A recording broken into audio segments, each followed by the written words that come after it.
Ladies and gentlemen, are you ready for the battle round?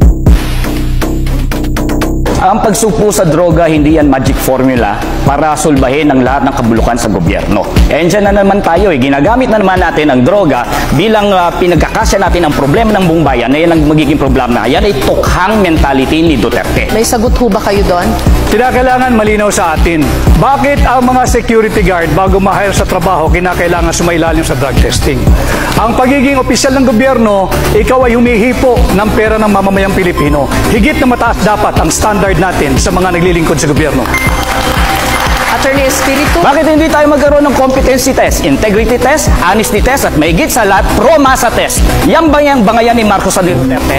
Yan ba may kinalaman yan sa sahod na hindi nakabubuhay ngayon? Yan ba may kinalaman sa kontraktualisasyon na nagpapahirap sa ating mga manggagawa? Yan ba may kinalaman sa kahirapan? Yan ba may kinalaman sa presyo ng mga bilihin? At yan ang mga nararamdaman ng taong bayan sa ngayon, hindi yung bangayang Marcos at Duterte. Ang usaping droga ay hindi bangayan ng dalawang nagbabangga ang pamilya sa politika. Ito ay tunay na nangyayari at nagaganap sa ating bansa. Kaya ako ay naninindigan na dapat sumailalim ang lahat ng opisyal ng pamahalaan at simulan natin sa tanggapan ng Pangulo. Maraming salamat po kay Attorney Rodriguez and kay Attorney Espiritu. Dapat lang kasuhan si dating Presidente Duterte at long overdue na ito. Libo-libo ang pinapatay ni Duterte pero wala pang napapanagot. Sinasabi natin dito na dapat ay yung kaso na ito ay matagal na, pati na rin siguro. Senator De La Rosa? Sagot ko dyan is conditional, no? Hybrid. Pwedeng yes, pwedeng no. Yes, in the sense na nobody is above the law. Kapag mayroon siyang nagawang kasalanan, kasuhan natin. Pero kung wala naman siyang nagawang kasalanan, huwag mo siyang kasuhan base doon sa kaso ng ibang tao. Because guilt is personal. Huwag po nating ipaangkin kay Pangulong Duterte yung kasalanan ni Ninja Caps.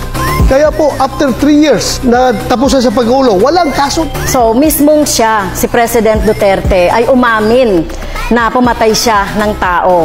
Kaya kailangan siyang kasuhan. At ito, sino ba yung nagdisenyo ng mga policy na ito? Siya rin. At nag-cause ng pagpatay. Maging si Senator Duterte, Senator Bato ay dapat kasuhan. Gigil na gigil kang kasuhan si Pangulong Duterte at ako ng mga kaso na hindi mo kami maliling. Kumusta na po yung conviction mo sa kasong child trafficking? Ano na po nangyari? Bakit andyan ka pa? Hindi ka pa nakulong. Ang ordinaryong tao nagtatanong, porque congresswoman ka, hindi ka nakulong. Ang ginawa po natin na pagre-rescue, tama lang po yung ginawa ko na pagre-rescue sa mga teachers, sa mga bata na biktima ng mga harassment, intimidation at threat doon sa sinasabi ni Senator Bato na kaso. So, kung sino mang mga teachers, gagawin yon. Ano pong rescue na pinagsasabi niya? Na yung mga parents ng mga bata mismo ay galit na galit sa kanya. Bakit ginamit niya yung mga kabataan para sa kanilang kapakanan? Walang rescue nangyari doon. In fact, konbiktado ang isa sa kaso eh. There was no rescue.